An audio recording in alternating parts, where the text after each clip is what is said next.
ரொம்ப நாள் ஆச்சு புட் ஐஸ்கிரீம் ட்ரை பண்ணிட்டு அப்படியே லஞ்சும் சாப்பிடலாம்னு நாங்க வந்த பிளேஸ் தான் குனியமுத்தூர்ல லொகேட்டா இருக்கிற சீதாபாணி ஃபேமிலி ரெஸ்டாரண்ட்.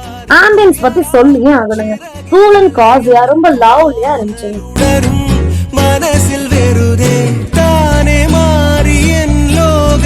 ரெஃப்ரெஷிங்கான வெல்கம் ட்ரிங்க்ல ஸ்டார்ட் பண்ணோம். என்னோட favourite Malabar chicken biryani try பண்ணாங்க. அடிப்பொலி டேஸ்ட்டுங்க. இப்போ ட்ரெண்டிங்ல இருக்கிற ஷவாயா சிக்கனை 3 டிப்ஸோட வச்சு சாப்பிட்டா டாப் நாச்சுங்க. Hariyali tikka must try dish சீதாபாணி ஆசமா இருந்துச்சுங்க. ஃபுல் மீட் ஷவர்மா ஃபில்லிங்கா இருந்துச்சுங்க. Kerala style food ice cream a delicious ice cream loaded with fruits and nuts. സീതാപാണിക്ക് പുറത്ത് ഇവിടെ ചായവും കടിയും ഇൻട്രൊഡ്യൂസ് ചെയ്തിട്ടുണ്ട്. ട്രഡീഷണൽ മലബാർ കടിയെല്ലാം ഇവിടെ ഉണ്ട്. ഞങ്ങൾ ട്രൈ ചെയ്ത പഴ നിറച്ചത് ഇഴകളെല്ലാം അടിപൊളി ടേസ്റ്റ് നന്നായിട്ടുണ്ട്. ஓணம் சத்யாவும் அவைலபிளா இருக்குங்க. குனியமுத்தூர் சைடு வந்தீங்கன்னா கண்டிப்பா விசிட் பண்ணி பாருங்க. பாய்.